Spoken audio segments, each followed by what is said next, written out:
नमस्कार नमस्कार दोस्तों, पीसीआई हिंदी ज्ञान में आपका हार्दिक अभिनंदन व स्वागत है।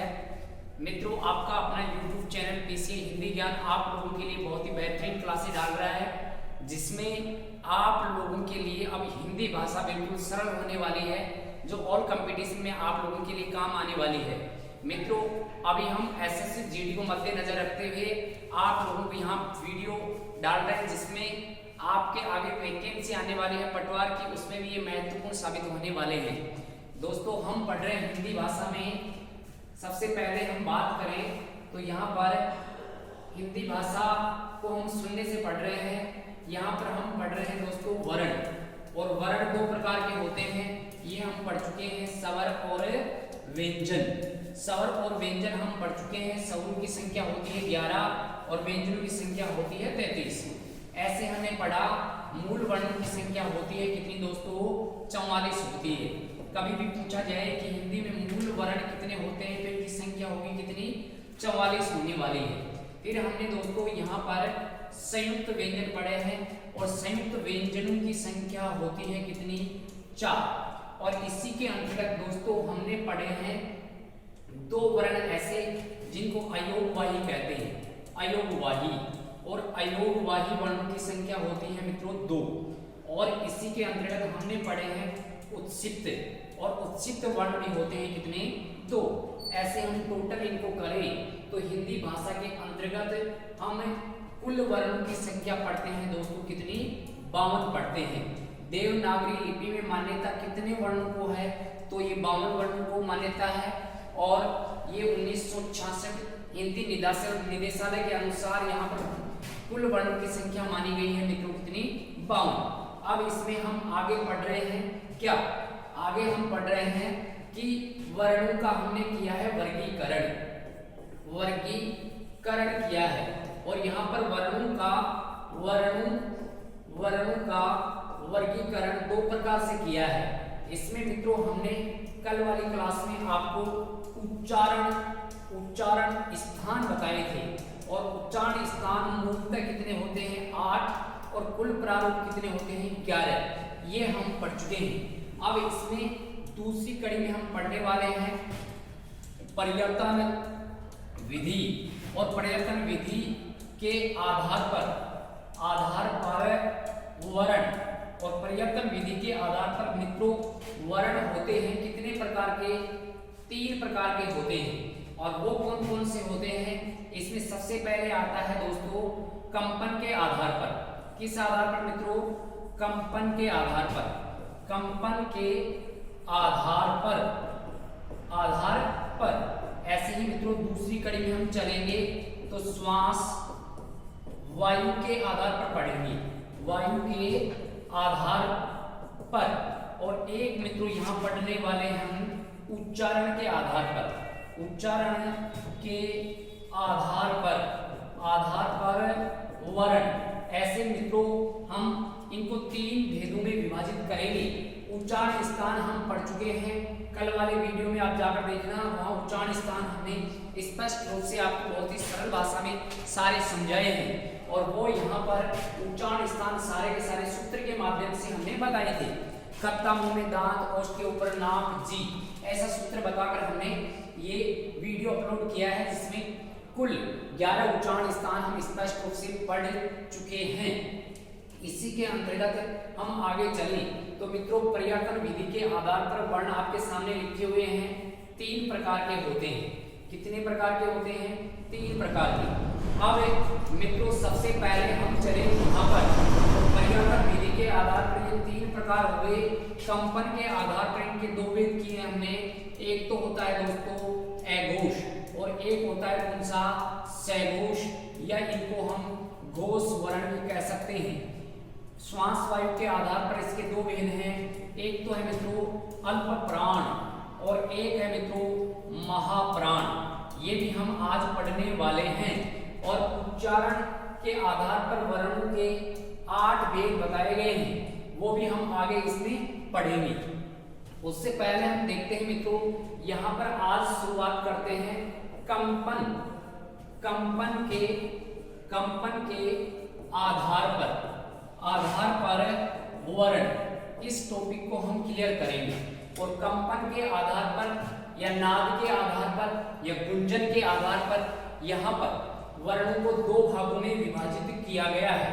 और वो दो भेद कौन कौन से मित्रों, यहाँ पर आपके सामने अभी बताया एघोष, एक तो होते हैं एघोष और एक होते हैं मित्रों सघोष।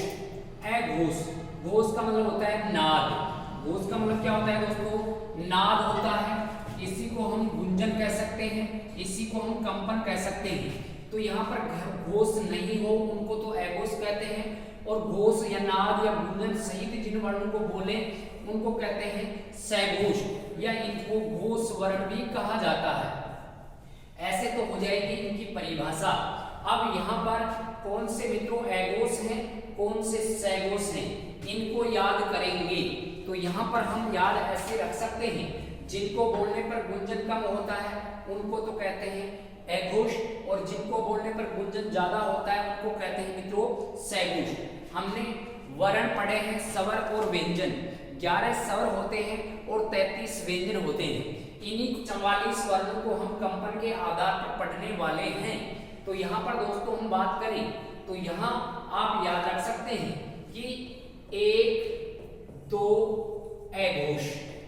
अब यहाँ पर मित्रों संख्या किनकी आएगी, 1 2, जिस वर्ग में 5 वर्ण हैं या जिसके घर में पंच हैं उन्हीं की संख्या गिनी जाएगी, बाकी की नहीं गिनी जाएगी। और यहाँ पर किनके घर में पंच हैं, 5 वर्ग ऐसे हैं जिनके घर में पंच हैं, और 5 वर्गों में पहला दूसरा पहला दूसरा पहला दूसरा, ऐसे हम आगे चले तो ऐसे करते करते हम 5 जगह चलेंगे, पहला दूसरा और एक हो गया मित्रों यहाँ पर पहला दूसरा। तो देखिए हर वर्ग का पहला दूसरा पहला दूसरा पहला दूसरा पहला दूसरा, 5 वर्गों में कितने हो गए मित्रों, 5 वर्गों में हो गए 10।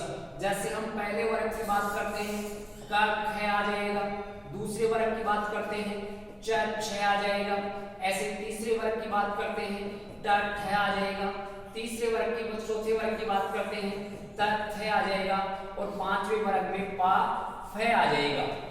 मित्रों ये बात हुई अपने वर्गीय व्यंजनों की, और वर्गीय व्यंजनों में देखिए आपके सामने लिखे हुए हैं।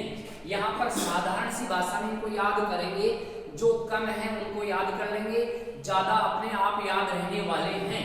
कम है ये, तो इनकी संख्या हो गई कितनी, 10 हो गई।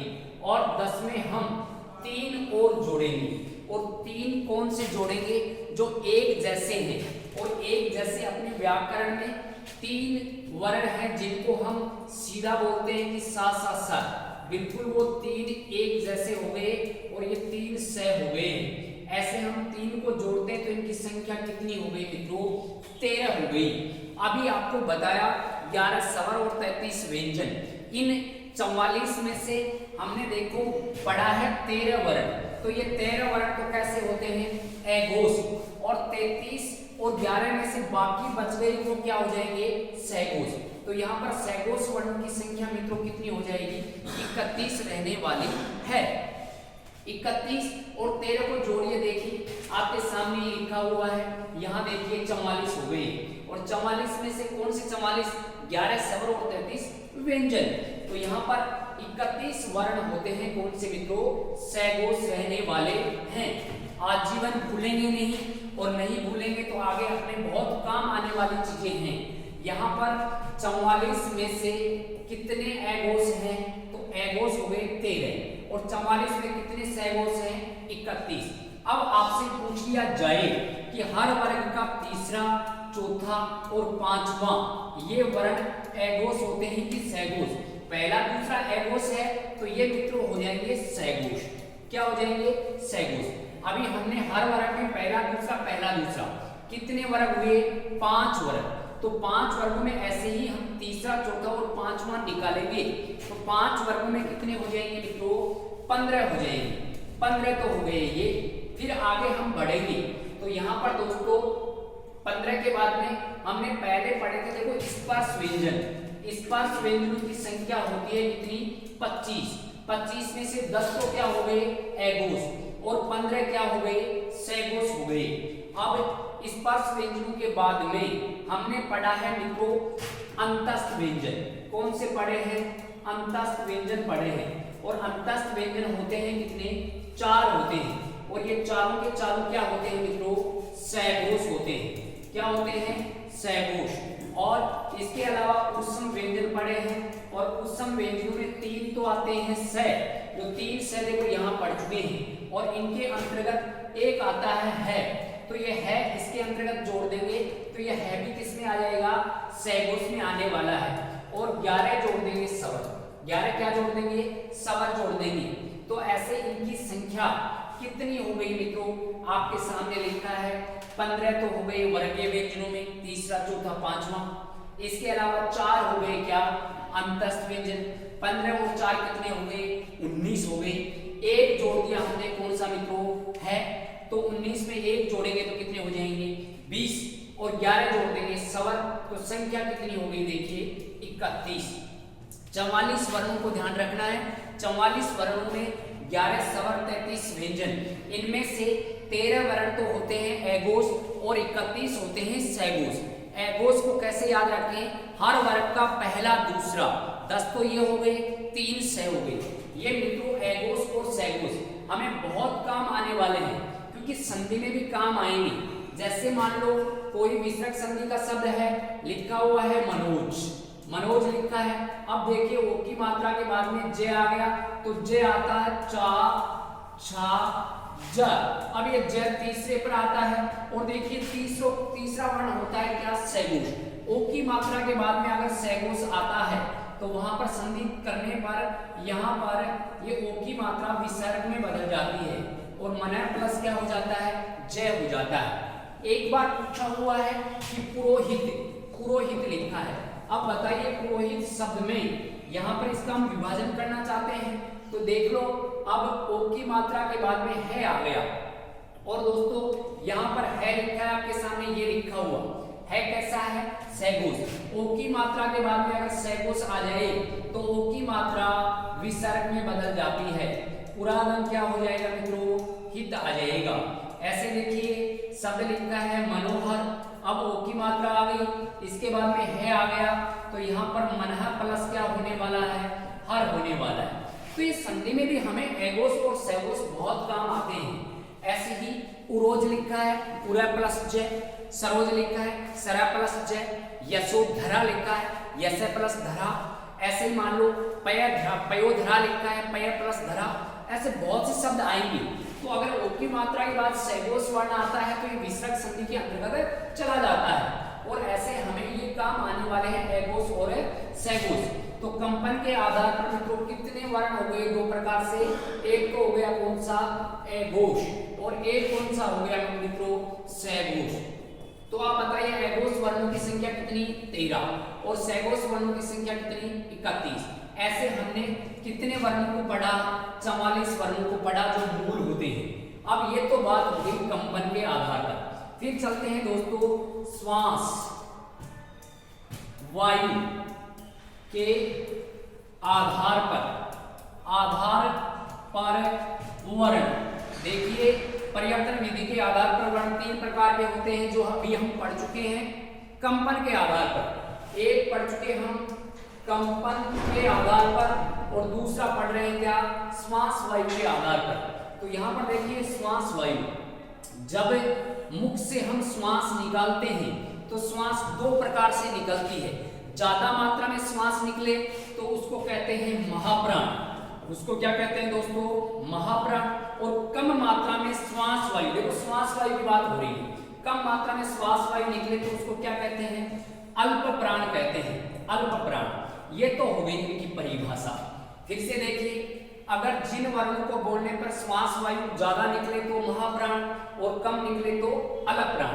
अब इनको भी हम सीधा ही याद रखेंगे, वही फिर से 44 व्यंजन, 44 वर्ण आने वाले हैं, जिनमें 11 तो क्या है, स्वर है, और 33 क्या है, व्यंजन है। इनको फिर से हम बात करते हैं इनकी। तो यहाँ पर देखिए इन 44 व्यंजनों में से कितने तो महाप्राण हैं और कितने अल्प प्राण रहने वाले हैं। अभी पीछे आपको फॉर्मूला बताया कि इस दुनिया में 1 2 अघोष हैं, 1 2 और 3 एक जैसे स, तो 13 हो गए अघोष और बाकी हो गए सहघोष। यहाँ पर भी हम ऐसे याद करेंगे कि जो कम है उनको याद कर लो, बाकी बच गए वो ज्यादा वाले में चले जाएंगे। तो यहाँ पर ज्यादा तो है अल्प प्राण और कम क्या है महाप्राण। ये तो कम है और ये क्या है ज्यादा। तो याद कम जल्दी याद होंगे कि ज्यादा जल्दी याद होंगे, आप ही बताइए। तो आपका उत्तर होगा सर कम जल्दी याद होंगे। तो कम को याद कर लो, ज्यादा अपने आप याद होंगे। ये शॉर्ट फॉर्मूला है, स्मार्ट वर्ग है, रटेंगे नहीं समझेंगे। अब देखिए कैसे याद करें सर, ऐसे याद कर लो कि इस दुनिया में 2-4 आदमी महान, इस दुनिया में कितने आदमी महान, 2-4 आदमी महान, ऐसे हम याद रख सकते हैं। महान का मतलब हो जाएगा मित्रों क्या महाप्राण है।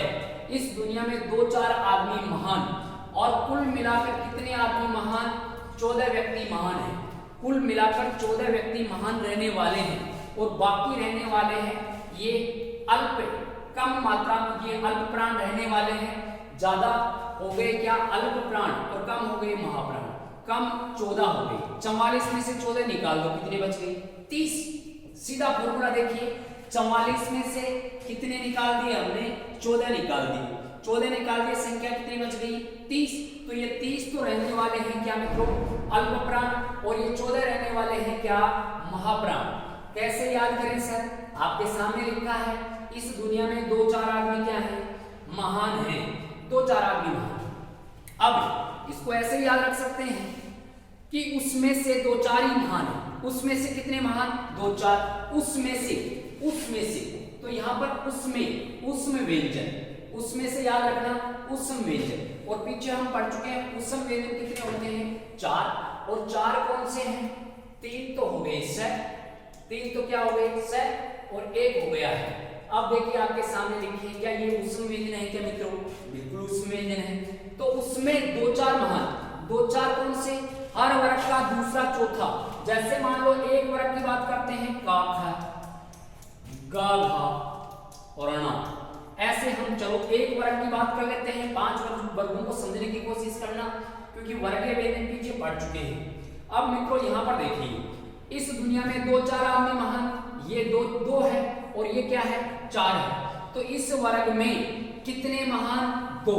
तो ऐसे ही 5 वर्गों में कितने महान 10, 5 वर्गों में कितने महान 10 महान हो गए, और 4 ये हो गए 10 महान, 4 ये हो गए, टोटल कितने हो गए 14। और बाकी जो बचे हैं बाकी वर्ण हैं वो हो जाएंगे अल्प प्राण। बाकी वर्ण क्या हो जाएंगे मित्रों अल्प प्राण। अब देखिए यहाँ पर आपसे पूछ लिया गया कि बताइए अल्प प्राण वर्ण कौन सा है। हर वर्ग का 2-4 तो महान है, जैसे आपके सामने लिखा है। तो ये बताइए क ये 2 पर है कि 1 पर है सर, ग किस पर है भी 3 पर है, फिर ये ण किस पर है 5 पर है। तो हर वर्ग का पहला, तीसरा और 5वां, मतलब विषम वर्ण। सम वर्ण तो होते हैं क्या महाप्राण, और विषम वर्ण होते हैं क्या अल्प प्राण। और ये सम और विषम कहाँ कार्य करेंगे जहां पर 5 हैं और ये वर्गीय व्यंजनों में। तो यहाँ पर बाकी कौन से होंगे देखिए हर वर्ग का पहला, तीसरा, 5वां, हर वर्ग का। तो कुल वर्ग 5 वर्गों में कितने हो गए 15। ये 15 वर्ण क्या हो गए अल्प प्राण हो गए। फिर मित्रों जोड़िए आगे अंतस्थ व्यंजन। अंतस्थ व्यंजन कितने हैं 4। तो ये 15 और 4 कितने हो गए 19 हो गए, और 11 जोड़ दो इनमें सवर, 11 क्या जुड़ गए सवर, टोटल कितने हो गए 30। तो 44 में से 30 तो है अल्प प्राण और 14 है महाप्राण। ऐसे हम ध्यान रख सकते हैं। तो मित्रों श्वास वायु के आधार पर वर्ण हो गए 2 प्रकार के, अल्प प्राण और महाप्राण। अल्प प्राण है 30, महाप्राण है 14। 14 कौन से इस दुनिया में या उस दुनिया में 2-4 महान, उस दुनिया में। तो उसमें व्यंजन हो गए और 2-4 महान, ऐसे हम उनकी गणना कर सकते हैं। ऐसे में तो हम देखें तो यहाँ पर ये हुए हैं अपने महाप्राण और अल्प प्राण, ऐसे हम इनको याद रख सकते हैं। तो मित्रों ये आज हम केवल 2 को ही पढ़ेंगे। फिर से देखिए परिवर्तन विधि के आधार पर वर्ण, एक बार फिर से देख लो परिवर्तन विधि के आधार पर वर्णन 3 प्रकार के होते हैं। आज हम केवल 2 ही पढ़ रहे हैं। एक तो हो गया कौन सा, कंपन के आधार पर, एक दूसरा हो गया कौन सा, श्वास वायु के आधार पर, श्वास वायु, और ये कंपन के आधार पर हो गया।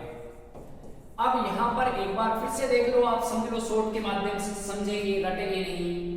कंपन के आधार पर हो गए मित्रों कौन कौन से, एक हो गया सर एगोश, और एक हो गया कौन सा, सैगोश। श्वास वायु के आधार पर भी 2, एक तो हो गया कौन सा, महाप्राण, एक हो गया कौन सा, अल्प प्राण। बिल्कुल अच्छी बात है, दोनों समझ गए हम। एगोश वर्ण कितने होते हैं, 13।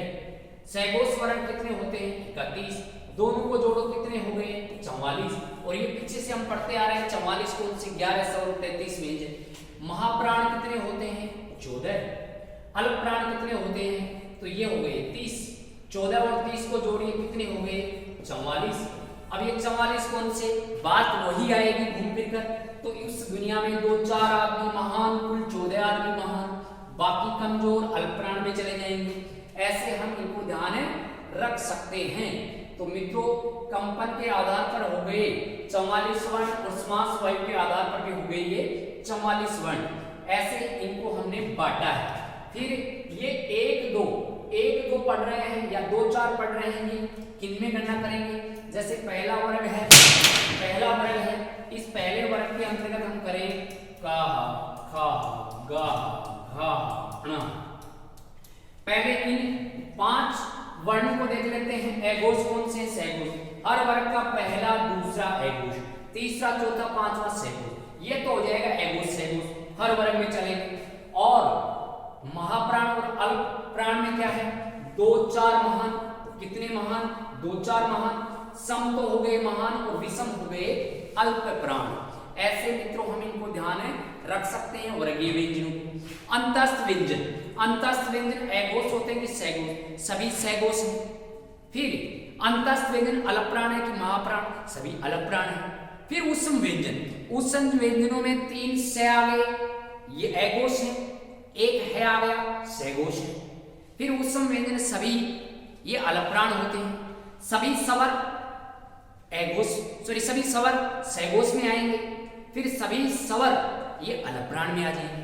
ऐसे हम इनको विभाजित कर सकते हैं। मित्रों यहाँ पर तीसरी कड़ी बची है, और ये तीसरी कड़ी हम अगले वीडियो में पढ़ने वाले हैं। आराम से ध्यानपूर्वक इनको समझने की कोशिश करेंगे तो सारे ये क्लियर होने वाले हैं। धीरे धीरे इनको समझते हुए चलेंगे तो आराम से समझेंगे, समझ में भी आएगा। रटेंगे तो हार्ड वर्क होगा, समझेंगे तो स्मार्ट वर्क होगा। और सफलता के लिए स्मार्ट वर्क करना ही बहुत जरूरी है मित्रों। तो ये हमने आपको यहाँ पर आज एगोश, सैगोश, अल्प प्राण और महाप्राण समझाने का पूरा प्रयास किया है। अगर मान लो आपको अच्छा लगे तो कमेंट करके बताएं कि सर समझ में आ गया है। नहीं समझ में आया तो भी आप बताएं कि सर आपने यहाँ सही नहीं समझा है, ये गलती कर दी। तो गलती के लिए भी आप कमेंट कर सकते हैं। ठीक है मित्रों, सभी को एक बार फिर से धन्यवाद। जय हिंद, जय भारत। जो आप हमें हौसला दे रहे हो और हम आप लोगों के बढ़िया से बढ़िया प्रयास करके आप लोगों के लिए हम यहाँ कंटेंट तैयार कर रहे हैं। जैसे ही अपने ये वीडियो क्लियर पूरे हो जाएंगे, आपके क्रम वाइज जैसे वर्ण विचार का हम क्वेश्चन मार्क बनाकर उसमें क्वेश्चनों के माध्यम से चलेंगे, वर्ण विचार को पढ़ेंगे। फिर आगे जैसे संज्ञा आ गया, संज्ञा को क्वेश्चन बनाकर हम टॉपिक होने के बाद में क्वेश्चनों के माध्यम से आपका क्लियर करवाने वाले हैं। और ऐसे ही अपनी नैया पार होगी। ठीक है मित्रों, जय हिंद, जय भारत।